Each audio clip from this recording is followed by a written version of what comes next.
नमस्ते। तो आज हम इस वीडियो में ward wizard innovation and mobility limited इस कंपनी के बारे में फुल इंपॉर्टेंट डिटेल्स देखने वाले हैं, जिसमें हम सबसे पहले इस कंपनी का जो बिजनेस मॉडल है उसके बारे में इंफॉर्मेशन देखेंगे और उसके बाद कंपनी अपने फाइनेंशियल में कैसा परफॉर्मेंस कर रही है उसके बारे में हम इस वीडियो में स्टेप टू स्टेप देखेंगे। तो सबसे पहले हम वार्ड विजार्ड इनोवेशन इस कंपनी का जो बिजनेस मॉडल है उसके बारे में इंफॉर्मेशन देखते हैं।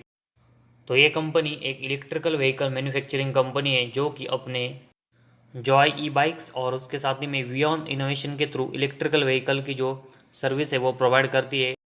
और इस कंपनी के पास अभी करंटली 30+ इलेक्ट्रिकल व्हीकल के जो रिटेल आउटलेट है वो प्रेजेंट है और उसके साथ ही में 700+ डीलर्स है वो कंपनी के पास मौजूद है, जो कि अभी इसके थ्रू कंपनी अपना बिजनेस चला रही है।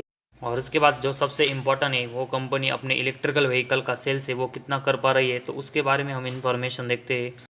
और इसके लिए सबसे पहले हम फाइनेंशियल ईयर 2021 में देखेंगे तो इस कंपनी ने 18,963 इलेक्ट्रिकल टू व्हीलर्स का सेल्स किया था, जो कि इसके कंपेरेटिवली अगर हम फाइनेंशियल ईयर 22 में देखेंगे तो इस कंपनी ने 43,914 यूनिट सेल्स किए थे। तो फाइनेंशियल ईयर 21 के कंपेरेटिवली अगर हम फाइनेंशियल ईयर 22 में देखेंगे तो इस कंपनी का जो ईवी का सेल्स है उसमें कंपनी ने फाइनेंशियल ईयर 21 के कंपेरेटिवली डबल से भी ज़्यादा की ग्रोथ की, जो कि इस कंपनी के ईवी के बिज़नेस के नज़र से एक बहुत ही अच्छा साइन है। और इस बिज़नेस को कंटिन्यूस आने वाले समय में अच्छा चलाने के लिए कंपनी 650 करोड़ की जो इन्वेस्टमेंट है वो लिथियम प्लांट और उसके साथ ही में उससे रिलेटेड जो इंफ्रास्ट्रक्चर है उसके ऊपर करने वाली। तो कंपनी का फ्यूचर का जो प्लान है वो बहुत ही अच्छा नज़र आ रहा है। तो फिलहाल कंपनी का जो ईवी सेगमेंट का सेल्स है वो अच्छा नज़र आ रहा है, साथ ही में कंपनी का फ्यूचर का प्लान है वो भी कंपनी ने अच्छा किया है। लेकिन इसके साथ ही में कंपनी को अपने इलेक्ट्रिकल व्हीकल के जो सेगमेंट के कॉम्पिटिटर से उनके कंपैरेटिवली अच्छी ग्रोथ करनी पड़ेगी, क्योंकि अभी हम देखेंगे तो Ola Electric, Okinawa Autotech, Hero Electric, Ather Energy, ये सब कंपनियां हैं वो इलेक्ट्रिकल व्हीकल में इंडिया में बहुत ही अच्छा सेल्स कर रही है और उनका जो मार्केट शेयर है वो वार्ड विजार इनोवेशन इस कंपनी की कंपेरेटिवली बहुत ज़्यादा है। और इसी वजह से वार्ड विजार इस कंपनी का जो बिज़नेस है उसमें कंपनी को कंटिन्यूस अच्छी ग्रोथ करनी पड़ेगी और कंपनी को अपना जो मार्केट शेयर है वो बढ़ाना पड़ेगा, तभी कंपनी आने वाले समय में इंडिया में एक स्टेबल परफॉर्मेंस कर पाएगी।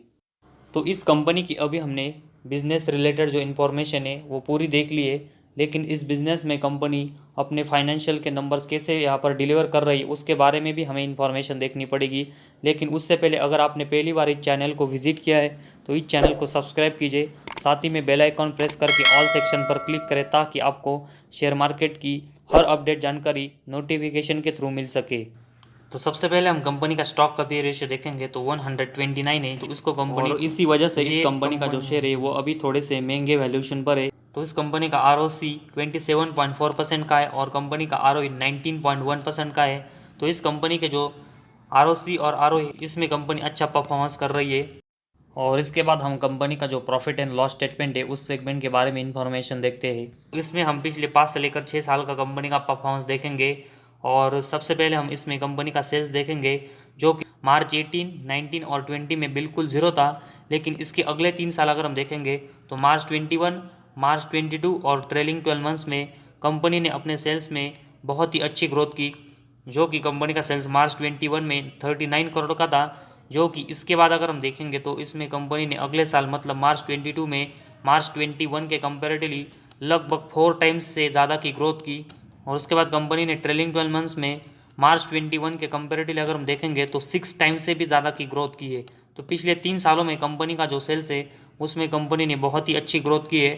और इस सेल्स के कंपेरेटिवली अगर हम कंपनी का एक्सपेंस देखेंगे तो पिछले 3 सालों में कंपनी का जो एक्सपेंस है वो सेल्स के कंपेरेटिवली कम हुआ है, जिस रीज़न की वजह से कंपनी जो मार्च 18, 19 और 21 में लॉस मेकिंग थी वो अब हमें ऑपरेटिंग बेसिस पर प्रॉफिटेबल देखने को मिली है। और कंपनी का ऑपरेटिंग प्रॉफिट मार्च 21 में 3 करोड़ का था, जो कि इसके अगले साल लगभग इसमें कंपनी ने 5 टाइम्स ग्रोथ की और ये 14 करोड़ का किया। और उसके बाद ट्रेलिंग 12 मंथ्स में कंपनी का जो ऑपरेटिंग प्रॉफिट है वो 20 करोड़ का रहा और ये मार्च 21 के कंपेरेटिवली 6 टाइम्स से भी ज़्यादा का गेन हुआ है। तो कंपनी का जो सेल्स है जिस तरह उसमें ग्रोथ देखने को मिली थी उसी तरह कंपनी का ऑपरेटिंग प्रॉफिट में भी कंपनी ने एक अच्छी ग्रोथ की है। और उसके साथ ही में ऑपरेटिंग प्रॉफिट मार्जिन देखेंगे तो ये पिछले 3 सालों में कंपनी ने कंसिस्टेंट 8% का मेंटेन करके रखा है, जो कि ये भी एक अच्छा साइन है। और उसके बाद हम कंपनी का नेट प्रॉफिट देखेंगे, जिसमें कंपनी मार्च 18, 19 और 20 में लॉस मेकिंग परफॉर्मेंस कर रही थी, वो अभी हमें पिछले 3 सालों में प्रॉफिटेबल होते हुए देखने को मिली है। और कंपनी का नेट प्रॉफिट मार्च 21 में 2 करोड़ का था, जो कि इसके बाद मार्च 22 में 4 टाइम्स बढ़कर 8 करोड़ का हुआ। और इसके बाद मार्च 21 के कंपेरेटिवली ट्रेलिंग 12 मंथ्स में ये लगभग 5 टाइम्स बढ़कर 11 करोड़ का हुआ है। तो कंपनी ने अपने नेट प्रॉफिट में भी पिछले 3 सालों में बहुत ही अच्छी ग्रोथ की है। और उसके साथ ही में कंपनी का अर्निंग पर शेयर भी देखेंगे तो ये भी पिछले 3 सालों में प्रॉफिटेबल हुआ है, जो कि एक अच्छा साइन है। और जैसे जैसे इस कंपनी का अर्निंग पर शेयर बढ़ता जाएगा, वैसे ही कंपनी का पी रेशो है वो भी हमें कम होते हुए देखने को मिलेगा। तो इसी वजह से कंपनी का अर्निंग पर शेयर बढ़ना ज़रूरी है, क्योंकि इससे कंपनी का जो वैल्यूएशन है वो हमें कम होते हुए देखने को मिलेगा और ये इन्वेस्टमेंट की नज़र से कंपनी अट्रैक्टेड होते हुए देखने को मिलेगी। इसके बाद कंपनी की बैलेंस शीट के बारे में हम इंफॉर्मेशन देखते हैं, जिसमें कंपनी के पास कितने रिजर्व है वो हमें पता चले, और उसके साथ ही में कंपनी के ऊपर कितना बोरिंग्स है, ताकि कंपनी अगर कंटिन्यूस बोरिंग्स कम करती रहेगी तो कंपनी का नेट प्रॉफिट है वो आने वाले समय में कंटिन्यूस बढ़ेगा। तो सबसे पहले हम इसके लिए कंपनी का जो रिजर्व है वो देखेंगे।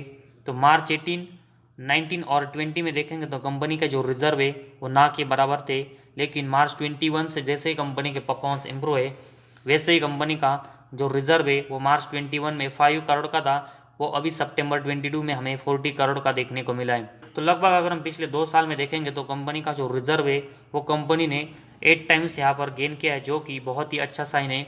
और उस रिजर्व के कंपेरेटिवली अगर हम कंपनी के ऊपर बोरिंग्स देखेंगे तो सितंबर 22 में 8 करोड़ का बोरिंग्स है। तो कंपनी के ऊपर जितना बोरिंग्स है उसके कंपेरेटिवली 5 टाइम्स कंपनी के पास ज़्यादा रिजर्व है, जो कि इस कंपनी की बैलेंस शीट को बहुत ही स्ट्रांग बनाता है। और कंपनी के ऊपर अभी जो बोरिंग्स कम है, उस रीज़न की वजह से कंपनी को ज़्यादा इंटरेस्ट रेट भी नहीं चुकाना पड़ता, जिस रीज़न की वजह से पिछले 3 सालों में कंपनी प्रॉफिटेबल हुई है। तो कंपनी अगर अपना बोरिंग्स कंटिन्यूस कम करके मेंटेन रखती है तो ये कंपनी आने वाले समय में नेट प्रॉफिट है वो बहुत ही अच्छे से जनरेट कर पाएगी और आने वाले समय में बहुत ही अच्छी ग्रोथ करेगी। तो फिलहाल कंपनी की जो बैलेंस शीट है वो अभी हमें स्ट्रांग देखने को मिली है।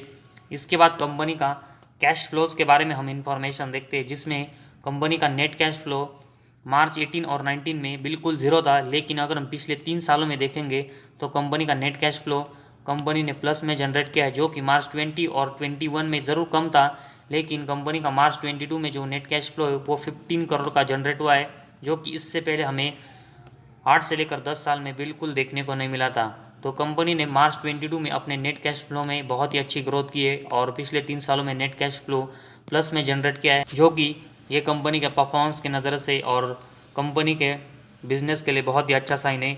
और उसके बाद हम कंपनी के डेब्टर डेज के बारे में इंफॉर्मेशन देखते हैं, जो कि मार्च 18 और 19 में बिल्कुल हमें देखने को नहीं मिले थे, और मार्च 20 में ये 456 थे। लेकिन इसके बाद अगले 2 साल में कंपनी ने अपने डेब्टर डेज में बहुत ही शानदार ग्रोथ की और ये मार्च 22 में सिर्फ अभी 12 हमें देखने को मिला है। तो कंपनी ने डेब्टर डेज में बहुत ही अच्छी इंप्रूवमेंट की और उसके नंबर्स कम किए, जो कि किसी भी कंपनी के आने वाले समय के ग्रोथ के लिए बहुत ही अच्छा साइन है। और उसके बाद कंपनी के इन्वेंटरीज देखेंगे, जो कि मार्च 20 में 7000 के ऊपर थे, जो कि अभी कंपनी के मार्च 22 में 165 हुए हैं।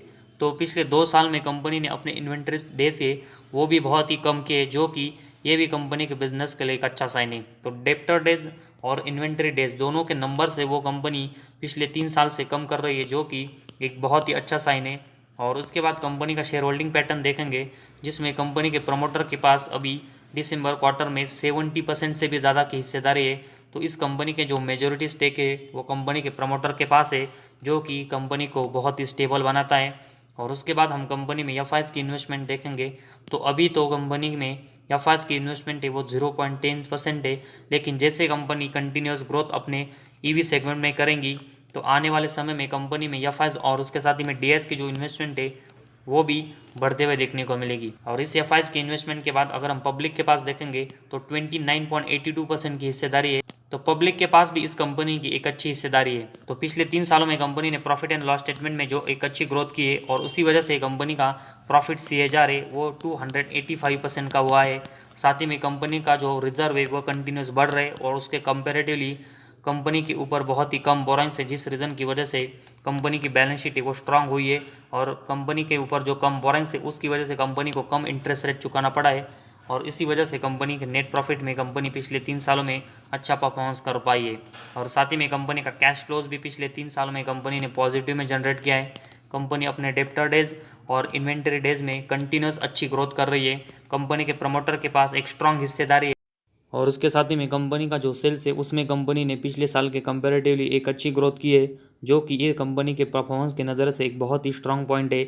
लेकिन इसके साथ ही में कंपनी का जो पीई रेशो है वो अभी एक महंगे वैल्यूएशन पर ट्रेड कर रहा है। साथ ही में कंपनी के ईवी सेगमेंट में अगर हम देखेंगे तो बहुत सारे कॉम्पिटिटर्स है और उनके कंपैरेटिवली कंपनी को कंसिस्टेंट अच्छा परफॉर्मेंस करना पड़ेगा, तभी कंपनी ईवी सेगमेंट में आने वाले समय में एक स्टेबल और अच्छी ग्रोथ कर पाएगी।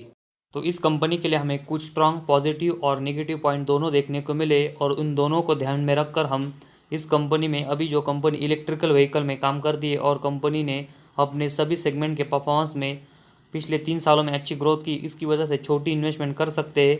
और उसके साथ ही में आने वाले समय में कंपनी का जो परफॉर्मेंस है वो कंपनी कैसा करती है, जैसे कंपनी अपने कॉम्पिटिटर्स के कंपैरेटिवली कंपनी का सेल्स में कितनी ग्रोथ करती है और उसके साथ ही में कंपनी अपने फंडामेंटल से उसमें अपनी जो ग्रोथ है वो मेंटेन रख पाती या फिर नहीं, उसके ऊपर डिपेंड होगा कि हम इस कंपनी में आने वाले समय में इन्वेस्टमेंट बढ़ाएंगे या फिर नहीं।